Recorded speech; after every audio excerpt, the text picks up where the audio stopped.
மத்திய அரசின் 16வது நிதிக்குழு கூட்டம் நவம்பர் 18ஆம் தேதி சென்னை ஐடிசி கிராண்ட் சோழா ஹோட்டலில் நடைபெற்றது. இந்த கூட்டத்தில் அங்கீகரிக்கப்பட்ட தேசிய கட்சிகள் மற்றும் மாநில கட்சிகள் கலந்து கொண்டனர். அந்த வகையில் பகுஜன் சமாஜ் கட்சி சார்பாக அக்கட்சியின் மாநில தலைவர் டாக்டர் பி. ஆனந்தன் மற்றும் மாநில பொதுச் செயலாளர் கே. ஜெய்சங்கர் ஆகியோர் கலந்து கொண்டனர். கூட்டத்தில் பிஎஸ்பி மாநில தலைவர் பி. ஆனந்தன் பேசும்போது, ஜிஎஸ்டி வரியில் வசூலிக்கப்படும் 50% வரியை நேரடியாக அந்தந்த மாநில கணக்கில் செலுத்த வேண்டும் என்று பேசினார். அம்பேத்கர் போல மிடுக்காக உடையணிந்து இந்த நிதிக்குழு கூட்டத்தில் பிஎஸ்பி தலைவர் பி. ஆனந்தன் கலந்து கொண்டார். இந்த நிதி கமிஷனும் சரி, ஆர்பிஐயும் சரி, அம்பேத்கரால் தான் உருவானது எனவும் பகுஜன் சமாஜ் கட்சியின் மாநில தலைவர் பி. ஆனந்தன் பேசினார். அதோடு அங்கு வந்தவர்கள் பேப்பர் பார்த்து படித்த நிலையில் எவ்வித தயக்கமும் இன்றி தைரியமாக பல்வேறு கருத்துக்களை பி. ஆனந்தன் பேசியது அங்கிருந்தவர்களை மிரளச் செய்தது. அதாவது இந்த 16வது நிதி கமிஷன் ஏற்படுவதற்கு 1951ஆம் ஆண்டு டாக்டர் பாபா சாஹிப் அம்பேத்கர் அவர்கள் ஏற்படுத்திய அந்த சட்டத்தின் மூலமாக நிதி கமிஷன் 1952ஆம் ஆண்டு ஆரம்பிக்கப்பட்டது.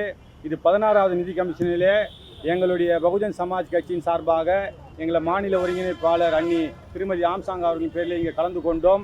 அப்படி கலந்து கொண்டதின் அடிப்படையிலே, அதாவது எஸ்சி எஸ்டிக்கு வழங்கப்படுகின்ற ஸ்காலர்ஷிப் தொகையினை, அதாவது நேரடியாக கட்டக்கூடிய, அதாவது கல்லூரிகளிலே அங்கே பணம் கட்டக்கூடியவர்கள் பல பேர் கட்ட முடியாமல் பாதி நேரம் சென்ற பிறகு, கல்லூரி முடிந்த பிறகு அவர்கள் சஸ்பெண்ட் செய்யப்படுகிறார்கள்.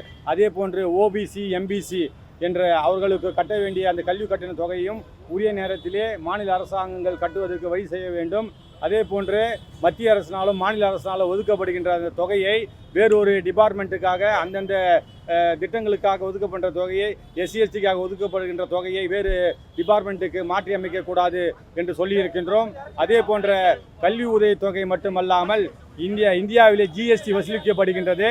அதாவது 50% மாநில அரசாங்கத்திற்கும் 50% மத்திய அரசாங்கம் ஜிஎஸ்டி வசூலிக்கப்படுகிறது. அந்த ஜிஎஸ்டியை வசூலிக்கும் பொழுது நேரடியாக ஸ்டேட் கவர்மெண்ட் அக்கௌண்ட்டுக்கு 50%ம், சென்ட்ரல் கவர்மெண்ட் அக்கௌண்ட்டுக்கு 50% செல்ல வேண்டும். அப்படி என்றால் தான் மத்திய அரசு எங்களுக்கு இந்த பணத்தை கொடுக்கவில்லை என்று ஒவ்வொரு மாநிலமும் குறைப்பட்டு கொள்வது நின்றுவிடும் என்பதை அழுத்தம் திருத்தமாக சொன்னோம்.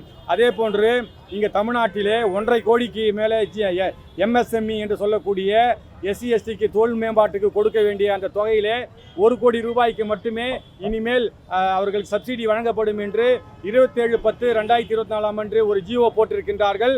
அது மிகவும் எஸ்சி எஸ்டி மக்களை பாதிக்கக்கூடியது மற்றும் பொதுமக்களை பாதிக்கக்கூடியது. அதை திருத்திக் கொள்ள வேண்டும். மத்திய அரசாங்கம் அதற்கு உரிய நிதியை அளிக்க வேண்டும் என்பதை தெளிவாக கூறியிருக்கின்றோம்.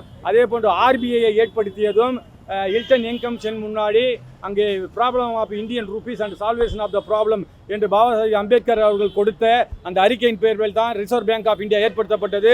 அப்படிப்பட்ட ஒரு சூழ்நிலையிலே அனைத்து மக்களுக்கான உரிய நிதியை அவரவர்கள் பாப்புலேஷன் என்ன அவர்களுடைய மக்கள் தொகை சதவீதம் இருக்கின்றதோ அதன்படி நிதியை பகிர்ந்தளிக்க வேண்டும்.